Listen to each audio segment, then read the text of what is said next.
আসসালামু আলাইকুম। বাংলা সংবাদে আপনাদের সবাইকে স্বাগত জানাচ্ছি। আমি ফিরোজ তোহা। শুরুতেই বিআরবি কেবলস সংবাদ শিরোনাম। বাংলাদেশের সর্বশেষ গুরুত্বপূর্ণ আপডেট সংবাদে আপনাকে স্বাগত। শুরুতেই সংবাদ শিরোনাম, পরে বিস্তারিত।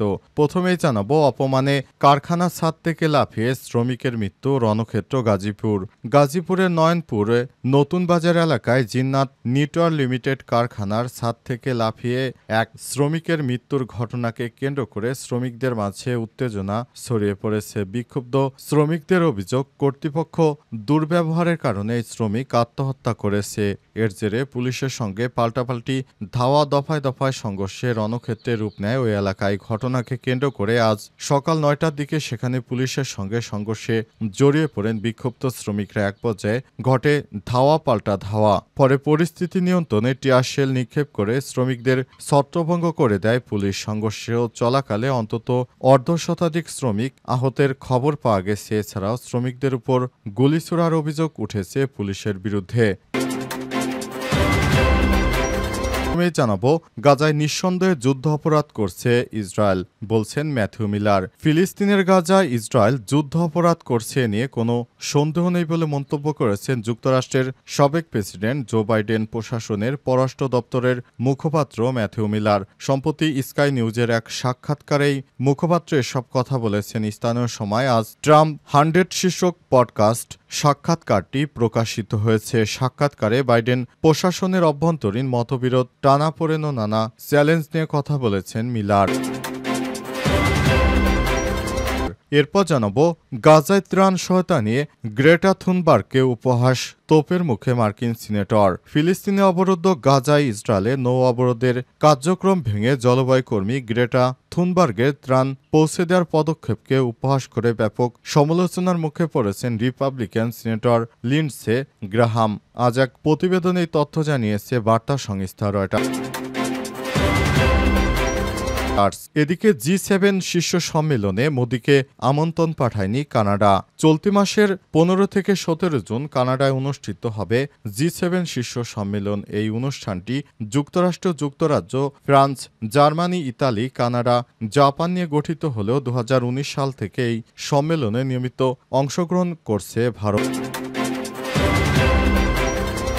এবারে জানাবো, আস্থা ভোটে হেরে পদত্যাগ করলেন মঙ্গোলিয়ার প্রধানমন্ত্রী। পূর্ব এশিয়ার দেশ মঙ্গোলিয়ার প্রধানমন্ত্রী ওন এডেন লুপসান্ড্রাই পদত্যাগ করেছেন। সংসদে আস্থা ভোটে পরাজিত হওয়ার পর তিনি এই ঘোষণা দেন। আজ বার্তা সংস্থা এএফপি খবরটি নিশ্চিত করেছে। এতে বলা হয়েছে, দুর্নীতির অভিযোগে ওয়েনের বিরুদ্ধে রাজধানীতে উলান বাটারে কয়েকদিনেই বিক্ষোভের পর এই ভোট অনুষ্ঠিত হয়েছে এবং এই ভোটে হেরে গিয়ে তিনি অবশেষে পদত্যাগ করতে।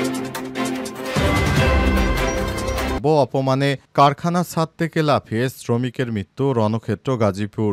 গাজীপুরের নয়নপুরে নতুন বাজার এলাকায় জিন্নাত নিটওয়ার লিমিটেড কারখানার ছাদ থেকে লাফিয়ে এক শ্রমিকের মৃত্যুর ঘটনাকে কেন্দ্র করে শ্রমিকদের মাঝে উত্তেজনা ছড়িয়ে পড়েছে। বিক্ষুব্ধ শ্রমিকদের অভিযোগ, কর্তৃপক্ষ দুর্ব্যবহারের কারণে শ্রমিক আত্মহত্যা করেছে। এর জেরে পুলিশের সঙ্গে পাল্টাপাল্টি ধাওয়া, দফায় দফায় সংঘর্ষে রণক্ষেত্রে রূপ নেয় ওই এলাকায়। ঘটনাকে কেন্দ্র করে আজ সকাল ৯টার দিকে সেখানে পুলিশের সঙ্গে সংঘর্ষে জড়িয়ে পড়েন বিক্ষুব্ধ শ্রমিকরা। এক পর্যায়ে ঘটে ধাওয়া পাল্টা ধাওয়া। পরে পরিস্থিতি নিয়ন্ত্রণে টিয়ার শেল নিক্ষেপ করে শ্রমিকদের ছত্রভঙ্গ করে দেয় পুলিশ। সংঘর্ষ চলাকালে অন্তত অর্ধশতাধিক শ্রমিক আহতের খবর পাওয়া গেছে। এছাড়াও শ্রমিকদের উপর গুলি ছোড়ার অভিযোগ উঠেছে পুলিশের বিরুদ্ধে। শ্রমিকদের অভিযোগ, কারখানা থেকে ছুটি চায় জাকির হোসেন নামের এক শ্রমিকের সঙ্গে দুর্ব্যবহার করা হয়েছিল। পরে তিনি অপমানে কারখানা ছাদ থেকে লাফিয়ে আত্মহত্যা করেছেন। আজ এ নিয়ে প্রতিবাদ জানাতে জড়ো হলে পুলিশ পূর্ব পরিকল্পিতভাবে সেখানে অবস্থান নিয়ে তাদের উপর হামলা চালায়। এ সময় কয়েকজন শ্রমিক আহত হয়েছে। ভবনের 8 তলা থেকে লাফিয়ে মারা যায় জাকির হোসেন, বয়স 25, নেত্রকোনার বারহাট্টা উপজেলা বাদেসিরাম গ্রামের মোক্তার মোল্লার ছেলে। তিনি শ্রীপুর জিন্নাত নিটওয়ার লিমিটেড কারখানায় কাজ করতেন। আজ আলামিন নামের এক শ্রমিক বলেছেন, জাকির হোসেন ছুটি চাইতে গিয়েছিলেন, কিন্তু সংশ্লিষ্ট কর্তৃপক্ষ ছুটি না দিয়ে দুর্ব্যবহার করেছে। এর কারণে জাকির হোসেন হতাশ হয়েছেন, তবে কোনো কর্মকর্তার কাছে ছুটি চাইতে গিয়ে তা তিনি জানতে পারেননি। এদিকে পুলিশ জানিয়েছে, আজ মঙ্গলবার শ্রমিকরা পুলিশের উপর হামলা করেছে। শ্রমিকরা নিয়ন্ত্রণের চেষ্টা করার সময় হামলা হয়। পরিস্থিতি নিয়ন্ত্রণে আনতে সেখানে কয়েকটি টিয়ারশেল নিক্ষেপ করা হয়েছে। গাজায় নিঃসন্দেহে যুদ্ধ অপরাধ করছে ইসরায়েল, বলছেন ম্যাথিউ মিলার। ফিলিস্তিনের গাজায় ইসরায়েল যুদ্ধ অপরাধ করছে নিয়ে কোনো সন্দেহ নেই বলে মন্তব্য করেছেন যুক্তরাষ্ট্রের সাবেক প্রেসিডেন্ট জো বাইডেন প্রশাসনের পররাষ্ট্র দপ্তরের মুখপাত্র ম্যাথিউ মিলার। সম্প্রতি স্কাই নিউজের এক সাক্ষাৎকারে এই মুখপাত্র এসব কথা বলেছেন। স্থানীয় সময় সোমবার ট্রাম্প 100 শীর্ষক পডকাস্ট সাক্ষাৎকারটি প্রকাশিত হয়। সাক্ষাৎকারে বাইডেন প্রশাসনের অভ্যন্তরীণ মতবিরোধ, টানাপোড়েন ও নানা চ্যালেঞ্জ নিয়ে কথা বলেছেন মিলার। 2023 সাল থেকে বাইডেনের মেয়াদ শেষ হওয়ার পর্যন্ত মার্কিন পররাষ্ট্র দপ্তরের মুখপাত্র হিসেবে মিলার দায়িত্ব পালন করেন। নিয়মিত ব্রিফিংয়ে তার কাজ ছিল ইউক্রেন থেকে শুরু করে গাজাসহ বিভিন্ন বিষয়ে মার্কিন পররাষ্ট্রনীতির সিদ্ধান্ত ব্যাখ্যা করা এবং প্রশাসনের অবস্থান তুলে ধরা। গাজায় গণহত্যার অভিযোগ সম্পর্কে জানতে চাইলে মিলার বলেছেন, আমি মনে করি না এটা গণহত্যা, কিন্তু ইসরায়েল যুদ্ধ অপরাধ করছে এ বিষয়ে আমার কোনো সন্দেহ নেই। সরকারে থাকাকালে কেন এই কথা বলেনি এমন প্রশ্নের জবাবে মিলার বলেছেন, পররাষ্ট্র দপ্তরের সাবেক এই মুখপাত্র বলেন, যখন আপনি মঞ্চে অর্থাৎ সরকারি মুখপাত্র হিসেবে থাকেন তখন আপনি ব্যক্তিগত মতামত প্রকাশ করেন না, আপনি যুক্তরাষ্ট্র সরকারের সিদ্ধান্ত তুলে ধরেন। সে সময় যুক্তরাষ্ট্র সরকার এই সিদ্ধান্তে আসেনি যে তারা ইসরায়েল যুদ্ধ অপরাধ করেছে, এখন সে সিদ্ধান্তে আসেনি। নিজের বক্তব্য ব্যাখ্যা করতে গিয়ে মিলার বলেছেন, যুদ্ধ অপরাধ নিয়ে দুটি দৃষ্টিভঙ্গি রয়েছে। একটি হলো, যদি কোনো রাষ্ট্র ইচ্ছাকৃতভাবে যুদ্ধ অপরাধের নীতি অনুসরণ করে কিংবা এমনভাবে বেপরোয়া আচরণ করে যা যুদ্ধ অপরাধকে সহায়তা এবং প্ররোচনা দেয়, তখন প্রশ্ন উঠে রাষ্ট্র নিজেই কি যুদ্ধ অপরাধ করছে। সাবেক বাইডেন প্রশাসনের জ্যেষ্ঠ এই কর্মকর্তা বলেছেন, কিছু নির্দিষ্ট ঘটনায় যুদ্ধ অপরাধ হয়েছে। ইসরায়েলি সেনা এবং সামরিক বাহিনীর সদস্যরা এই যুদ্ধ অপরাধ করছে। গাজা নীতি নিয়ে বাইডেন প্রশাসনের অবস্থান সম্পর্কে প্রশ্ন করা হলে মিলার বলেছেন, যুক্তরাষ্ট্র ইসরায়েল সম্পর্ক নিয়ে প্রশাসনের ভেতরে ছোট বড় মতবিরোধ ছিল। মিলার বলেছেন, নীতি কিভাবে পরিচালনা করা হবে তা নিয়ে শুরু থেকেই মতবিরোধ ছিল, কিন্তু ছিল বড় ধরনের মতবিরোধ, কিছু ছোট। গাজায় ত্রাণ সহায়তা নিয়ে গ্রেটা থুনবার্গকে উপহাস, তোপের মুখে মার্কিন সিনেটর। ফিলিস্তিনের অবরুদ্ধ গাজায় ইসরায়েলের নৌ অবরোধ ভেঙে জলবায়ু কর্মী গ্রেটা থুনবার্গের ত্রাণ পৌঁছে দেওয়ার পদক্ষেপকে উপহাস করে ব্যাপক সমালোচনার মুখে পড়েছে রিপাবলিকান সিনেটর লিন্ডসে গ্রাহাম। এক প্রতিবেদনে তথ্য জানিয়েছে পাকিস্তানি সংবাদ মাধ্যম সামা টিভি।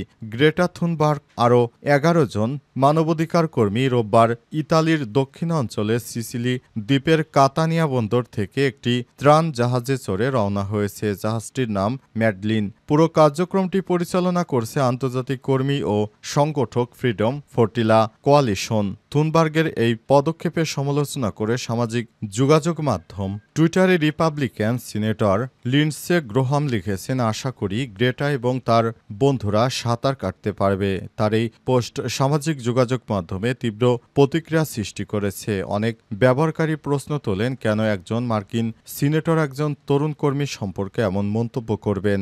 একজন ব্যবহারকারী জিজ্ঞেস করেন, কেন একজন মার্কিন সিনেটর একজন তরুণ জলবায়ু কর্মীকে হুমকি দিচ্ছেন, কেন একজন 69 বছর বয়সী মার্কিন সিনেটর 22 বছর বয়সী সুইডিশ কর্মীর ডুবে যাওয়ার ঘটনা নিয়ে রসিকতা করছেন। এখন কি আমেরিকার রাজনীতি এখানেই? ফ্রিডম ফোর্টিলার গাজায় পূর্ববর্তী মিশন ড্রোন হামলায় ব্যর্থ হয়েছিল বলে জানা গেছে। তাদের জাহাজগুলো ব্যাপক ক্ষতিগ্রস্ত হয়। এসব হামলা ইসরায়েল চালায় বলে সন্দেহ করা হয়েছে। এদিকে ফ্রিডম ফোর্টিলা জানিয়েছে, ম্যাডলিন জাহাজটি যদি কোনো বাধার মুখে না পড়ে তাহলে এটি 7 দিনের মধ্যে গাজার উপকূলে পৌঁছাবে বলে আশা প্রকাশ করা হচ্ছে।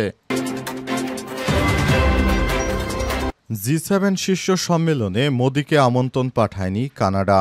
চলতি মাসের 15 থেকে 17 জুন কানাডায় অনুষ্ঠিত হবে G7 শীর্ষ সম্মেলন। এই সংগঠনটি যুক্তরাষ্ট্র, যুক্তরাজ্য, France, Germany, Italy, Canada, Japan নিয়ে গঠিত হলেও 2019 সাল থেকে এই সম্মেলনে নিয়মিত অংশগ্রহণ করছে ভারত। তবে এবারে দেশটির প্রধানমন্ত্রী নরেন্দ্র মোদীকে আমন্ত্রণ জানায়নি আয়োজক কানাডা। মোদীকে এই সম্মেলনে কানাডা এখনও আমন্ত্রণ না দেওয়ায় 6 বছরের মধ্যে প্রথমবারের মতো নরেন্দ্র মোদী G7 শীর্ষ সম্মেলনে যোগদানের সম্ভাবনা নেই বলে মনে করছে বিশ্লেষকরা।